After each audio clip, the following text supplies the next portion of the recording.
The stars looked down coldly upon a planet's chill night side. Below, an icy wind blew across a hillside, sending waves through the grass-like vegetation covering its gentle slopes.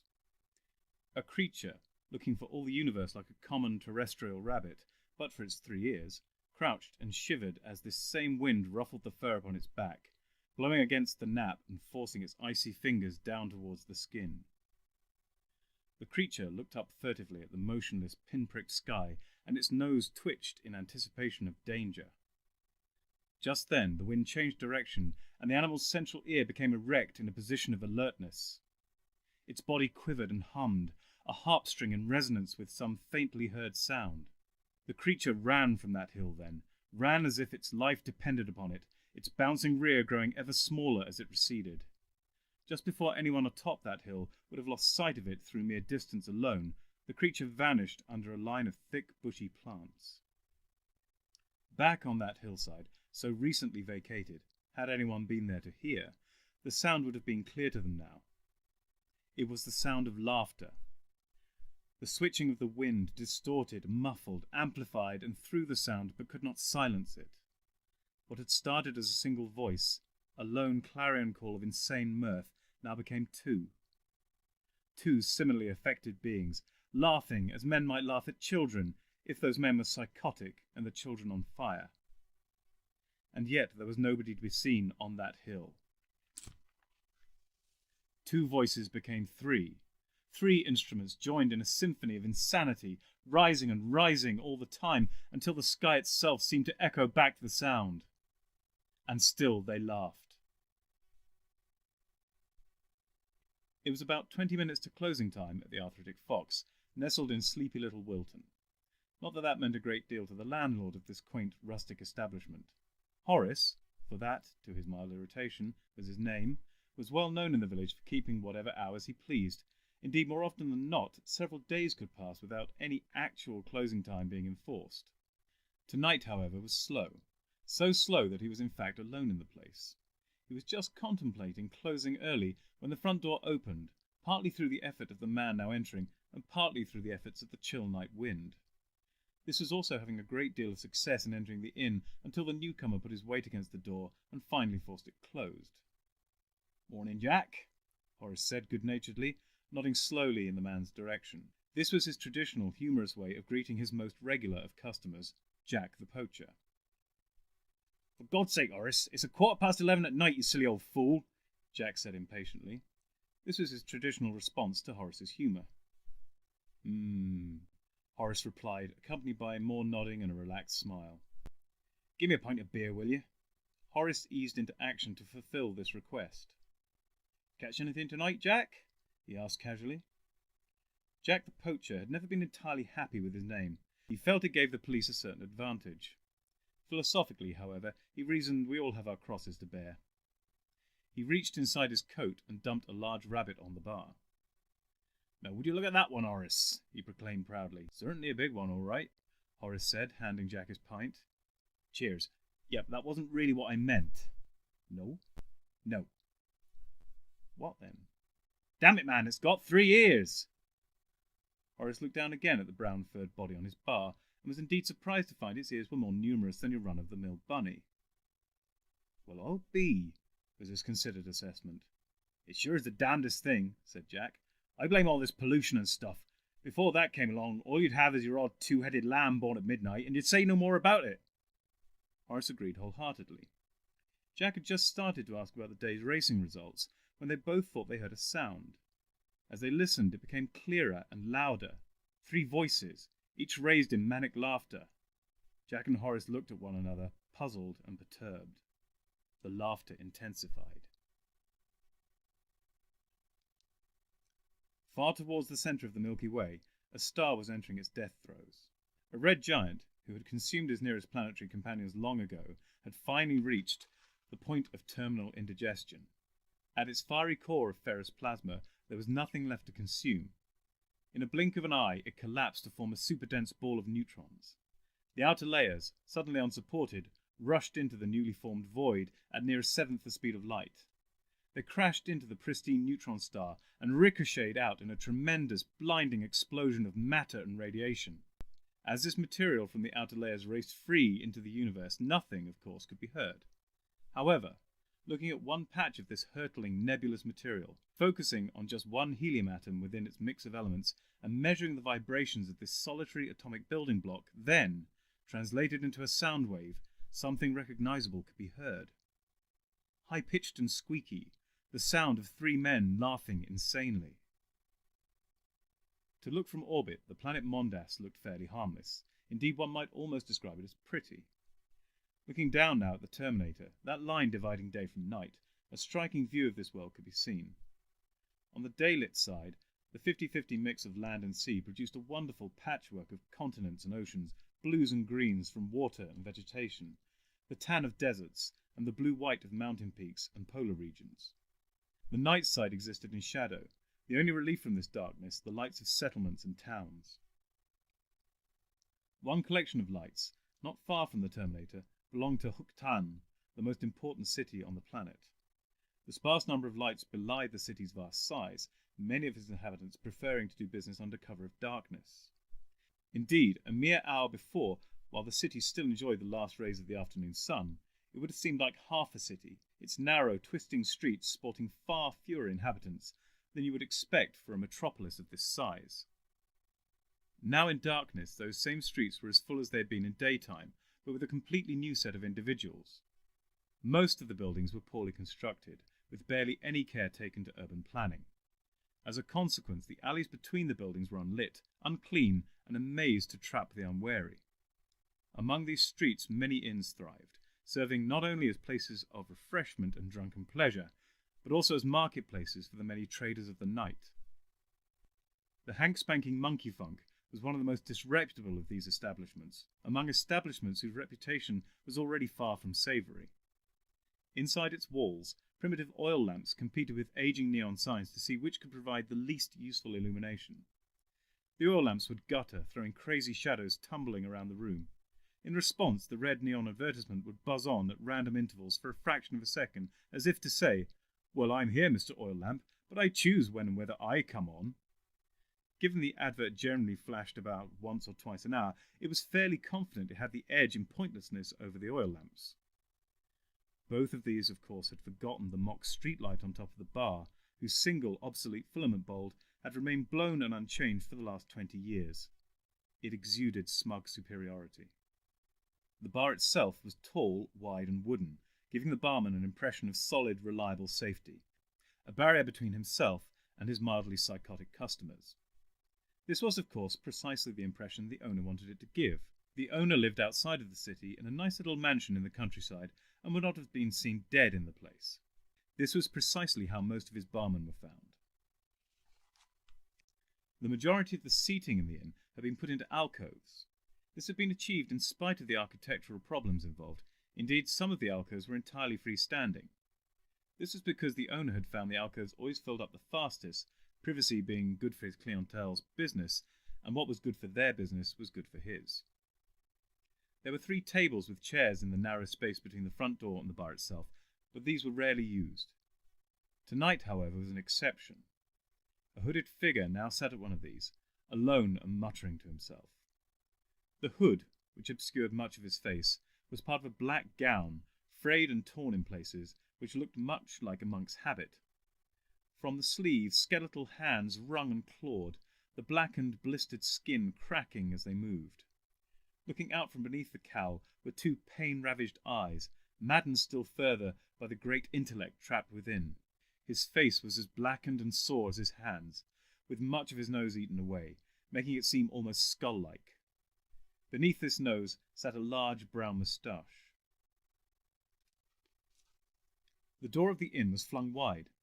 In strode an extraordinary-looking man with long curly hair, a floppy hat, and enormous scarf. Immediately in his wake sneaked a rough-looking fellow with a knife drawn, ready to pounce. Just then, with a noise like a male-voiced choir singing "Whoop," the ruffian seemed to fold in upon himself, and, with a strangled yelp, disappeared. The doctor walked on, oblivious to this. Somewhere in the recesses of the pub an irritated voice cried, "Oh, bloody hell!" The doctor walked up to the bar and clapped the barman on the shoulder, saying cheerfully, "Hello there, my good man. A pint of stout, if you'd be so kind. The barman automatically flinched as he saw the doctor's arm coming his way, and was just reaching for the disruptor beneath the bar when the doctor's words registered, and he realised he was ordering a drink. Oh, what? The barman's question was delivered in a surly manner to disguise how rattled he was by the whole shoulder-clapping experience. Stout. A dark brown liquid containing alcohol? The doctor ventured helpfully. The barman looked at him as if he was a child. Sir, all the drinks served here are dark brown. The doctor seemed cheered by this answer. A pint of your best dark brown drink, then, if I may. The barman, still unsure of what a pint was, duly poured a glass of the cheapest local brew for the doctor. The doctor turned away from the bar with the drink when his attention was caught by a loud cough from the barman. Doesn't sir usually pay for his drinks? The barman said with heavy sarcasm. The doctor thought for a moment. Well, actually, now you come to mention it. He stopped short when he saw the muzzle of the disruptor rifle creeping up from behind the bar. My, but you have that well trained, the doctor remarked as he reached for his purse. He handed him a gold coin which was obviously off-world, and which was also worth more than the bar itself. The doctor took his drink and sat opposite the cowled man. He was currently playing with the melted wax taken from a candle on his table, rubbing it into the back of his left hand. He then flexed the hand. There was a sharp intake of breath, followed by a sigh of defeat. He looked up now at the doctor. Stranger, he hissed. You have chosen well to sit here, for you may learn much that you may profit by. Really? The doctor replied excitedly. You see, to be a prophet would be extremely useful to me in my line of work. I never really know what's going to happen next. The cowled man looked at the doctor in silence for a moment. Then he decided that he could not understand the stranger and continued with his own line of discourse. Have you ever considered the possibilities of interspecies fusion? He croaked, staring intently at the doctor. Well, the doctor said slyly, some of my companions have formed some fairly fetching outfits. Again, the cowled figure looked nonplussed for a second or two. Consider, if you will, he continued, the potential of, say, a fusion of baboon and kangaroo. The marsupial fierceness of the kangaroo's head, coupled with the thrusting power of the baboon's hindquarters. Think, man, think! Imagine the terror just one of these could cause. Now imagine 1,000, 10,000 of these creatures. An army at my beck and call. Power beyond your feeble imagination. As the hooded man finished, his hands clawed skywards in exultation, clutching and grasping, flakes of skin falling onto his upturned face. The doctor looked disinterested and made to finish his pint and leave. Fascinating as this is, I feel there are other things afoot in which I should be involved, he said. Wait! The dark being hissed, grabbing the doctor's wrist in a vice-like grip. I have already had some small measure of success, he rasped painfully. Only this evening I sold my prototype piranha frogs to a gentleman in dark glasses. Imagine the ferocious gnashing teeth of the piranha, coupled with the thrusting power of the frog's hindquarters. Would you call me mad now, sir? The doctor pulled himself free.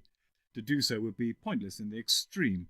I wish you the best of luck in your endeavours, but now I must bid you adieu. With that he doffed his hat and headed towards the door. The door was partially open, and when the doctor reached it, he pulled it the rest of the way and made his exit into the night beyond.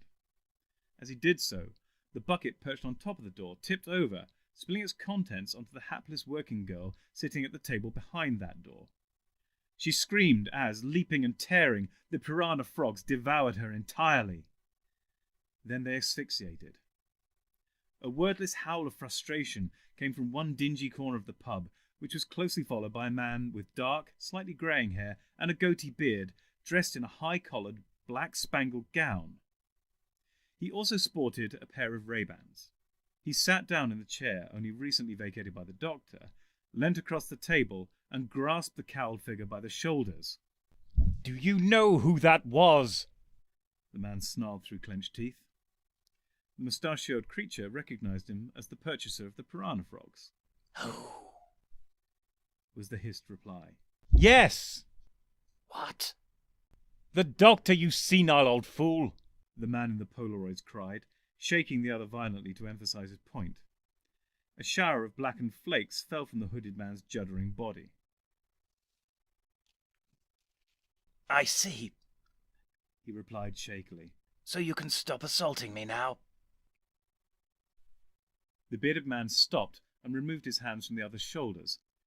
The cowled figure raised a blackened hand and toyed with his bushy brown moustache. And why should this fact mean anything to me? The bearded man tore off his glasses to reveal his face. Because I am you! He announced dramatically. Pleased to meet you, Hugh. I am known as Stramia. The other replied. Oh, for God's sake, let me give you a clue. I'm known as Mr. Eats. The bearded man spoke as if to a child. Hugh Eats? The cowled figure hissed politely. No! The bearded man yelled. He leant across the table once more and with a swift yank pulled the cowled figure's moustache off. A large portion of the blackened top lip remained glued to it. I am the master! The bearded master cried. You are the master! We are the master! Shh! The cowled master hissed, grabbing back his moustache and replacing it on his face. With no glue to hand, he was forced to hold it in place. Put your glasses back on. The cowled master continued. We must remain incognito. The bearded master sighed, but did as requested, replacing his glasses. Do you now understand? He asked the cowled master. How can you be me? The cowled master ventured through his broken lips. Well, The bearded master replied calmly with self-assurance. you didn't plan in staying in your present condition forever, did you? Suffice to say, one of your plans worked, and I'm your future self.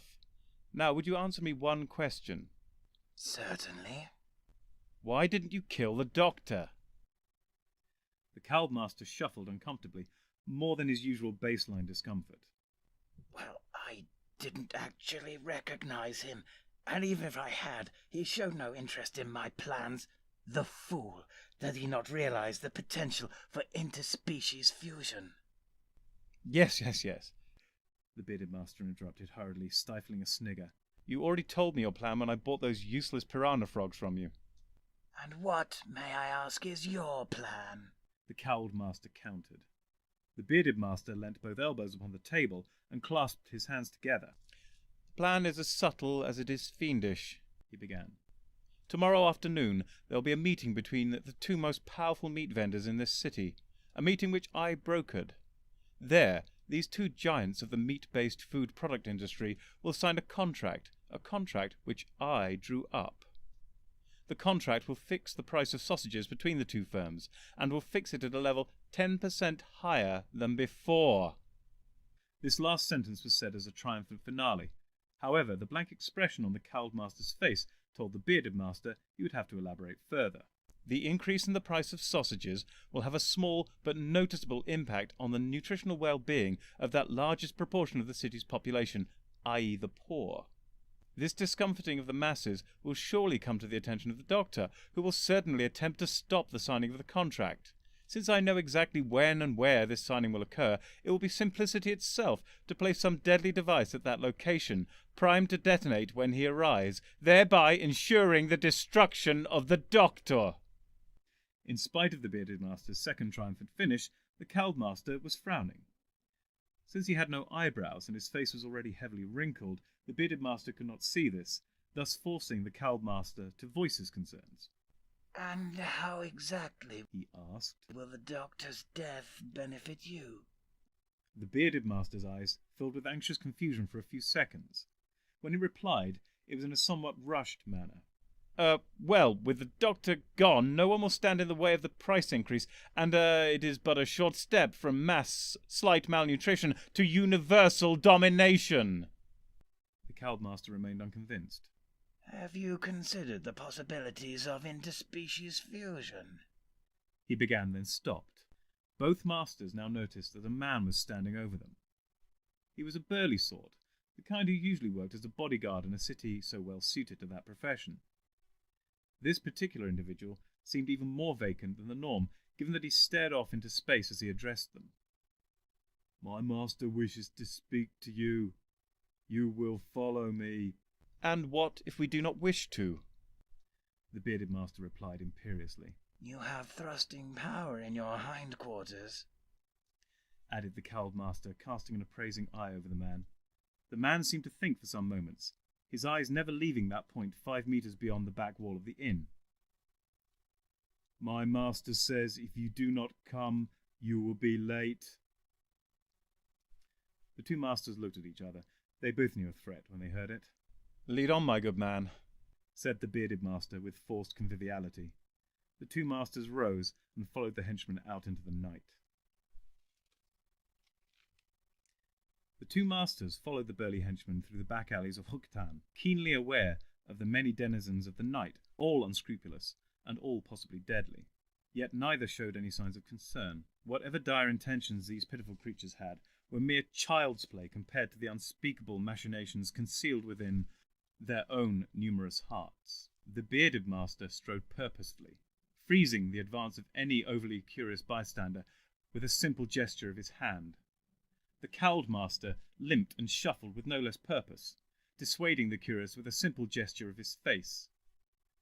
At last they arrived at what appeared to be a small, run-down wooden warehouse in a district they knew to be near one of the many waterways which oozed through the city. The bearded master sensed an unwholesome, inky blackness creeping upon him, swallowing all that was good or joyous or born of light. He could practically smell the evil as if filling his nostrils, threatening to overwhelm even he, usually inviolate in his own Machiavellian majesty. The realization dawned that the cowled master had silently shuffled up close to him, invading his peripheral vision as well as his other senses. It could also be the nearby river, he reasoned. The bearded master took a step or two away from his cowled counterpart. He was about to demand an explanation from their guide when a loud yet languid voice exuded from beyond the warehouse doors. "Enter." The henchman opened the door, and together they did as instructed. The warehouse was almost entirely empty, save for the dim illumination afforded by 2 rows of guttering, anachronistic, and dangerous, flaming torches. At the end of this aisle, demarcated by these fire hazards, sat a man on an enormous ornate throne of ebony, inlaid with intricate designs of obsidian and gold. The man was relaxed, his arms draped lazily over those of the great chair. His attire was not exactly kingly, but spoke of power. A black frock coat and suit, with a modest standing collar. This collar, in turn, helped frame the face of a man in appearance a little older than, say, the bearded master, with hair of black but heavily streaked with iron grey. He also sported a large goatee beard and moustache. But it was the eyes, those intense, penetrating eyes of unbridled power, which wrenched the attention of all. "Ah, gentlemen, at last you have arrived," he announced. "Henchman," he continued, "my thanks. You may take the rest of the life off." With that, the henchman collapsed to the floor, unbreathing. "Who are you?" It was the bearded master who now spoke. "You seem familiar somehow. Have we exchanged pleasantries at an alms fair, perhaps?" The seated stranger threw back his head and roared with laughter, suddenly startlingly animated. "Of course. I had forgotten my disguise. My apologies." With that, he reached up and grabbed his black goatee beard, and with a flourish ripped it free to reveal a black goatee beard. "Behold!" he cried triumphantly. The bearded master gasped. "It's you!" "You mean you?" The stranger countered with a smile. "You must be a very common name in these parts," hissed the cowled master. At this, the bearded master and the stranger both turned to regard the cowled master with the exact same look of contempt. Beyond this shared glance, their faces also bore other similarities, and yet were clearly those of different men. Still, dimly confused signs of recognition began to show upon the cowled master's blackened and flaking visage. Unfortunately, due to the disfigurement, his expressions were not easily read. The stranger rose from his throne and strode down the 3 steps from the footrest. He swept towards the cowled master, who took a step backwards in spite of himself. "I am the first master," the stranger said, thumbing his chest with some irritation. He stopped just in front of the cowled master. You The first master continued, pointing to the cowled figure. are the second master. He who came after me. Gallifrey helped me. The first master now jerked his thumb towards the bearded master. And he is the third master who came after you. A sartorial improvement at the very least. The second master's eyes widened in comprehension and shock, causing much of his forehead to shower to the floor. We are the master! He rasped triumphantly. Exactly. The first and third masters said patronizingly and simultaneously. They then glanced at each other awkwardly. The third master broke this by gesturing for the first master to continue. Come, we have much to discuss. Come where? Asked the third master. The throne is a door. The third master nodded his understanding. This was not shared by the second master. I hope you flushed. He hissed. The first and third masters simply stared at him for a moment. Then the first master reached into his pocket and withdrew a small plastic device with a single button. He pressed it, and a small, hitherto unseen LED in the right arm of the throne flashed twice, accompanied by 2 beeps. The entire centre of the throne seemed to crack open and fold in upon itself, revealing a rectangle of pure, blinding light. Silently, the first master walked into the light and was consumed. The others followed. The first master led the others into the pristine whiteness of his main console room. He strode purposefully to the centre of the chamber and touched a lever on one of the panels there. The doors whirred shut, and the first master turned to watch with pride their efficient gliding action, the eyes of the other 2 following his. As the doors completed their motion, his attention was caught by something unusual and out of place. He noticed the normally unbroken purity of the white floor was now defiled by a trail starting at the now closed doors. With annoyance barely concealed, he noted that the trail appeared to consist of small black fragments or flakes. Tracing these, he found the trail ended at the feet of the second master. The first master brushed his irritation aside, regarding it as insignificant in comparison to the importance of his plans. In spite of this keen sense of proportion, he still allowed himself to succumb to pride as he moved to demonstrate a new addition to his TARDIS. Reaching once more towards the main console, he picked up a black rectangular object, slightly longer than his hand. Gentlemen, He said, cocking his head to address his companions directly. observe. He pressed a button on the device, while the others waited in anticipation. On the floor, near the wall they were facing, 3 panels slid open. 2 of these were about half a metre on their front side, while half that size deep. Between these 2 holes lay a third as deep as the others, but 5 times wider. From these holes rose 3 ominous objects of terrifying simplicity. The 2 smaller holes allowed 2 entirely black cuboids to ease into place. From the third hole, rising slowly into position with eerie grace, came a circle of bottomless midnight black, 2.5 meters in diameter, supported on a plinth made from a matching black material. This plinth itself, rising 1.5 meters from the floor, was entirely featureless like every other part of the device, save for 4 silver letters in the top right-hand corner, S, O, N, and Y. I asked for it in matching white, The first master said with an air of wistful regret. but while the electronics manufacturers of this planet may be highly efficient, they are uncompromising in their aesthetics. Besides which, this was the last one they had. As he spoke, he set the remote control back down upon the main console. The second master reached out a cracked and clawed hand and idly picked it up. But what is it? The third master asked with some impatience. Patience, my friend. All will be revealed in good time. The first master replied soothingly, folding his arms across his chest. The third master looked at him in a puzzled way. The first master continued to smile knowingly. The third master looked at the second master. The second master looked at the third master, then across to the first master. The first master's knowing smile had taken on a somewhat fixed appearance by now, as he looked first at the second master, then returned to the third master. The machine He continued with a slight cough. is a spatial temporal observational device. Play that funky music, white boy! Blared the 2 cuboids suddenly and loudly. The third master jumped, clapping his hands to his ears. The second master's eyes darted about as he looked alternately fearful, then embarrassed, his finger still pointing to the button on the remote that he had just pressed. The first master, his composure slipping partially as he snatched the remote back, allowed a snarl to begin to form upon his lips before restoring both his serene expression and silence. "Sorry," hissed the second master.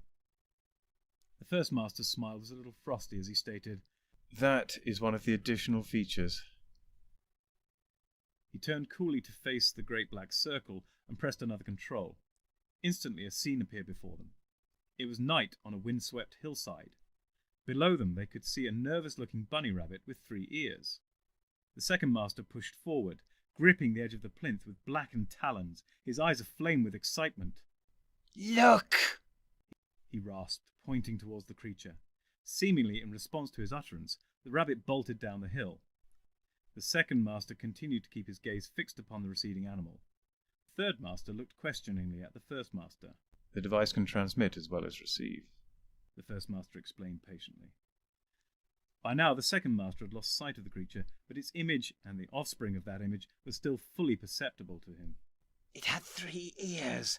Did you see 3 ears?" he hissed excitedly. "Imagine the possibilities. A fusion of rabbit and badger. The ferocious head and forequarters of the rabbit with enhanced oral capabilities, coupled with the thrusting power of the badger's hindquarters. Think, men, think! Imagine the terror just one of these would cause. Now imagine 1,000, 10,000 of these creatures. An army at my beck and call. Power beyond your feeble imaginations." The other masters frowned, looking at each other. Meanwhile, the second master had begun to chuckle, a hideous, tortured sound, like a rusty gate being beaten with a live goose. The third master, struck by the ludicrous nature of the second master's plan, began to laugh also. The first master looked at both his future selves, and, shaking his head, began to chuckle ruefully. "Let me show you a different location. I want you to see just how fine the controls are. I'm going to alter the temporal and spatial coordinates by just the smallest fraction." The scene changed, and what they saw confirmed the second and third master's suspicion that the planet they were looking at was in fact Earth in the latter half of the 20th century. In the pub before them, they saw 2 men discussing the body of a 3-eared rabbit. "The fools!" hissed the second master. "I cannot be so easily thwarted." He then began to laugh insanely. The other masters joined him for their own particular reasons. The first master changed the scene again. This time they witnessed the beauty and majesty of a supernova. The third master, who had watched both this scene and the previous one with some interest, now spoke. "The power we have just witnessed, so great and yet so unfocused, so potent and yet so purposeless, has moved me beyond measure. I feel inspired, and this inspiration's fruit grows within me even now." He looked significantly at one master, then the other, before continuing. "Why don't we use the device to tamper with the beer in the arthritic fox's cellar so that it goes off?" he proposed with specific gravity. The second master frowned and hissed gently, scratching the back of his right hand. Flakes of blackened charred skin fell to lie invisible upon the surface of the plinth. The first master stroked his beard, his expression of curiosity belied by the wry smile he was attempting to hide. "Well," the third master continued, "everyone knows how the Doctor loves to protect the Earth, and that he seems to have a particular affection for the traditional English way of life, namely beer." The light of realization failed to dawn on the faces of either member of his audience. The third master sighed wearily. "He will naturally come to investigate this mass fouling of English goodness. Once in the cellar, we can use the power of this device to focus the energy of a supernova into the cellar, finally destroying the Doctor once and for all." With his final words, his voice lifted to a triumphant roar, the last syllable running on into powerful throaty laughter. The second master, caught up in the mood, did his own wheezing giggling. The first master, relieved now of the responsibility of hiding his amusement at the plan, laughed openly at it, covered now by the laughter of the others. Still chuckling, he asked politely, "How exactly will the Doctor's death be of benefit to us?" The third master stopped laughing and looked at the first master as if wondering whether he had misjudged his character or his intellect. The first master was not to be put off by such bravado, and, while maintaining a polite smile, made a circular motion with his right hand to encourage an explanation from his colleague. Well, The third master started awkwardly. with the cellar destroyed, and I'll grant you probably the pub too, there will be no one to serve beer to the inhabitants of Wilton. And with the doctor out of the way, there will be no one capable in standing in the way of us starting our own pub, with sole control of the supply of beer to the local populace. And of course, from there it is but a short step to total universal domination. Once more he had built to a crescendo. However, it was clear even as he finished that he had failed to move his audience. The second master was staring blankly at him, while the first master was again stroking his beard, one eyebrow raised. I think we'll just stick with my plan. The first master said gently but firmly. Or more precisely, your other plan. He continued, pointing to the third master. Involving the dear Mayor of Mondas, only with some important alterations and additions. And you. He now turned to face the second master. You too shall have your part to play, your own peculiarly fixated ingenuity harnessed to achieve our ultimate goal. For truly, it is a somewhat shorter step from planet-wide to total universal domination. The mayor sat back in his chair, allowing the aged wooden struts to give slightly under his not inconsiderable weight. He gazed across the broad expanse of the mayoral desk, strategically decorated with a single pen holder, with conspicuously expensive fountain pen and designer lamp angled towards the mayor. He saw beyond, pacing nervously across the centre of his spacious office, his tall and angular aide, wringing his hands, pausing only to glance at his watch. The mayor still puzzled over exactly when his aide had gained the extra 6 inches of height. Probably, he thought, around the same time he had taken to dressing exclusively in black and grown the stylish goatee beard. Since then he had seemed both peculiarly nervous and increasingly focused, as if planning for something, and it was certain that he had organised today's meeting with an almost obsessive drive. A brisk knock at the door caused the aide to freeze in his well-worn tracks, and the mayor signalled for him to allow the visitor to enter. The aide in turn signalled his understanding, and in a commanding voice said, Come in. A curly head, with broad grin attached, hove into view around the edge of the door, swiftly followed by a ridiculously long scarf, complete with ridiculously long body. The mayor was glad the doctor had seen fit to attend the meeting, but wondered for a second whether he ever wore clothes suitable for such formal occasions. The aide, for his part, seemed unsurprised by the doctor's appearance, and indeed had adopted a suddenly tense air, clenching his hands in a claw-like manner as if something had angered him. "Doctor, I'm so glad you could come." "It was no trouble. I wouldn't have missed this for the world, or any world for that matter," said the doctor, with a disarmingly broad and toothy grin. Without invitation, he lowered himself into the comfy chair the mayor reserved for his most distinguished guests, and swung his feet up onto the desk. "Besides," he fixed the mayor with the wide stare of a frenzied madman, and spoke in a deep, booming voice, "the results of this meeting may turn out to affect the future of the entire galaxy." The mayor stared back at him. "We're talking about sausages." The doctor continued to stare, apparently undeterred. "Oh," he said. As if on cue, the door opened again, and a butcher entered, followed by an aide of his own. The butcher wore his ceremonial stripy apron, with the regulation blood splatters denoting his rank, and white trilby of Chipolata, Mondas's ancient but nowadays rarely worshipped god of meat products. This new butcher was noticeably leaner than the mayor, a further indication of his relative status. The scarcity of Mondasian meat was such that only the richest butchers could afford to buy enough to eat their fill as well as make a profit. The mayor's ascendancy in the trade over the years could easily be traced by his increasing width, the inches of his stomach reflecting the number of years in the business, like counting the rings on a tree trunk. The lean butcher's assistant was thinner still, with a pale, ill-looking complexion, and bravely sported a foot-long ginger handlebar moustache. The mayor extended a podgy hand towards the butcher, his palm upwards, and said in a stilted, ritual manner, "As we meet here now." At the same time, the butcher retrieved a medium-sized salami from its traditional place of concealment in the front of his trousers and laid it gently but firmly in the mayor's outstretched palm. He responded, "Let the meat bind us always." The mayor took the spiced sausage and placed it in the top drawer of his desk. Anyway, said the mayor's aide, reaching into his jacket pocket and brandishing a thick wad of papers. the contract. He placed it on the desk. The mayor stood and walked over to the other side of this masterpiece of municipal mahogany so that he and the butcher could more easily look at it together. As the two of them studiously perused the document, pausing occasionally to flick over to the next page, the doctor peered over their shoulders with increasing impatience. Finally, the doctor looked up from the contract directly into the eyes of the mayor's aide, his head cocked on one side, a distinct look of disappointment upon his face. "This is all about sausages," he said. Yes! The mayor's aide exclaimed gleefully. The doctor stared. "You are sure there isn't anything more to it than that?" He craned his arm past the mayor's and flicked to the last page, peering at it carefully. "No small print about galactic domination?" The aide seemed momentarily distracted, as if struck by a sudden thought, then returned his gaze to the doctor. Not in any sense unrelated to sausages, he said. The doctor rolled his eyes before addressing the mayor and the butcher.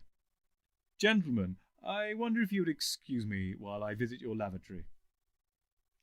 He exited swiftly before the mayor even had a chance to nod. The four men returned their attention to the contract. Moments later, their concentration was broken by a mysterious, wheezing, groaning sound from the corridor outside. The butcher looked towards the mayor with a puzzled frown. "Are you sure he's all right?" why don't you go and check? The mayor's aide suggested. The butcher nodded and left the room. Barely had the door closed when a noise suspiciously like the sound of a man being viciously clubbed from behind and slumping to the floor came from outside. When the butcher came back into the room, he appeared to be slightly taller. "Is he all right?" the mayor asked. The butcher frowned and carefully adjusted his face. "Who's all right?" he said. "Oh, good, I am relieved," said the mayor. "Shall we return to the contract?" "Indeed. I think we should sign it without delay," the butcher said. "In fact," and here he fixed the mayor with a steely, almost hypnotic gaze that made him sorely tempted to run sobbing from the room, "I think it is imperative that we do so at once." In the sudden tension of the moment, the mayor found himself blinking uncontrollably. "Damn!" he yelped as he felt a contact lens drop from his right eye. He stared in vain at the desk for a full half a minute and attempted to ignore the butcher, who appeared to be muttering something and snapping his fingers in an attempt to get his attention. "What?" he said eventually, looking up from the desk and realizing that the other contact lens had fallen out too. "And you will obey me," the butcher appeared to be saying. Through the fuzzy blur, the mayor could just make out a flourish of annoyance as the butcher slammed the pen down on top of the contract. "Oh, do what you like," he said petulantly. "What? No, I was going to sign it anyway," said the mayor. "Now, where's the dotted line?" As he peered at the inexplicable mass of print, he heard the butcher and the mayor's own aide muttering to each other under their breaths. "Before we sign," said the butcher eventually. "I think my assistant has something to do outside." "Do I?" the butcher's assistant was now saying. "Yes, in the corridor. Go on." The mayor looked up to see a tall, ginger-moustached fuzzy blur shrugging and leaving the room. Oddly, it was followed by a mysterious noise remarkably like the sound of someone being tripped up, bound, gagged, injected with a powerful sedative, needlessly felt up, and dragged into a cupboard. There was a pause, and a faint sound of sniggering before the assistant returned. The mayor peered at him. It was difficult to tell without his contact lenses, but he could have sworn that the butcher's assistant looked distinctly unwell. He struggled to put his finger on it. "Have you had a fall or something?" he asked gingerly. He had wanted to say been in an explosion, but somehow it seemed impolite. His hand brushed over two small plastic discs on the surface of the desk. He returned them to his eyes, blinking and sniffing as his eyesight was restored. "Gosh, that's better. Oh my good God!" the mayor exclaimed as the butcher's assistant swam into focus. A look of panic crossed the assistant's blackened and flaking face. His hands rushed up, involuntarily to pat at the foot-long ginger moustache he was bravely sporting. His whole demeanour relaxed as he realised that it was firmly in place, and with it his identity. The mayor continued to stare at him in a highly disturbed manner for several seconds before finally shaking his head and looking back to the butcher once more. The butcher's assistant chose this moment to flash the mayor what he hoped was a reassuring smile.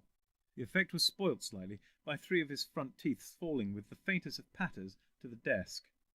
Fortunately, this ill-conceived experiment in public relations went unnoticed, as the mayor was by now deep in conversation with the butcher. The butcher, however, gave his assistant a subtle, sidelong, disapproving glance and dismissively brushed the decaying dental work onto the carpet. "Right, I should sign this thing. Could I borrow your pen?" the mayor said to his aide, who promptly passed him one, a long black affair with a bulbous top. At last! His aide said, a little unnecessarily. Everything is finally in place. Oh, wait! He grabbed the pen from out of the mayor's hand just as he was about to sign and replaced it with a standard blue inked bic. Sheesh, that was close. The mayor signed the contract with a flourish and then thought better of it and put his name instead. There was a sudden stillness in the room. The mayor felt somewhere deep within his soul that something momentous, life-changing had just passed, and he could feel a vibration of energy in the air. He thought he could also detect a slight hum coming from his desk. This change in atmosphere was further emphasized by the 3 others in the room suddenly arranging themselves to stand shoulder to shoulder on the opposite side of the desk. They each seemed to increase in stature as they pulled themselves up to their full height. The mayor's assistant and the butcher with an easy air of authority, the butcher's assistant with a faint cracking sound. "Oh, my dear mayor, you have been so naive," said the aide. With that, the butcher, standing in the middle of the 3, grabbed his nose and with a theatrical flourish pulled his face clean off. The mayor looked up in horror at his own face. "Oh, I wanted to do that." The aide whined petulantly before pulling off his black goatee beard to reveal, predictably, another black goatee beard. The first master, still wearing the replica of the mayor's face, shook his head in disgust and sighed heavily. He consoled himself with the thought that nothing else could undermine the grandeur of his own revelation. Just at that moment, however, the butcher's assistant whipped off the foot-long ginger moustache with careless abandon and cried, "Tabah!" The mayor was stunned, his mouth agape, as his eyes rolled upwards to peer at the single ginger eyebrow he had suddenly acquired. Undeterred, the first master gave an evil smile. "Regrettably, sir, it appears we have no further use for you, and—" he added apparently as an afterthought as he plucked the mayoral staff from the desk. "the psionic harmonizer is mine. Now release the creatures." The second master, who had appeared to be in some discomfort for the last few moments, fumbled under his cloak and revealed an unreasonably large sack. Something inside it appeared to be struggling violently. "Have you ever considered the potential of interspecies fusion?" he demanded of the mayor, just as around a dozen angry-looking cobra sloths leapt from the bag, propelled by the powerful thrusting hindquarters of the cobra, and devoured the mayor in an instant, robbing him forever of the opportunity to reply. The 3 masters stood in silence for a while as the ferocious front ends of the sloths nibbled and burped their way through the remains of the mayor of Mondas. That went quite well, didn't it?" The third master said, seemingly almost disappointed. "I thought perhaps someone might try and stop us." "There is one final problem," said the first master. "Didn't you have some device planted here to destroy the doctor?" "Oh, bugger!" the third master exclaimed. Meanwhile, the dozen hungry cobra sloths had finished their meal, and the first master started to realize they had another final problem. The desk chose that moment to turn itself into a very small, highly localized black hole. This deadly device had the unusually fortuitous effect of sucking all the cobra sloths into a single infinitesimally small point, killing them instantly. Its job done, the black hole desk then evaporated conveniently out of existence. There was another moment of awkward silence. "That appears to have dealt with that." "Yes," said the third master. Our plans have, totally succeeded. All three masters frowned, as together they experienced the totally unfamiliar sensation of victory. One of them coughed. Nervously, as if expecting at any moment to find their plans come to naught, they shuffled over to a balcony at the side of the room overlooking the city. As the sun rose over the sprawling metropolis, all the denizens of the night still living were making their weary way home to bed. The three masters glanced at each other again, and all found themselves gripped by a curious tugging at the corner of their mouths. One by one, they began to giggle, then chuckle, then guffaw with insane, maniacal laughter. This carried on for several hours, and then several more hours, before it finally paused for a brief moment. Then began again.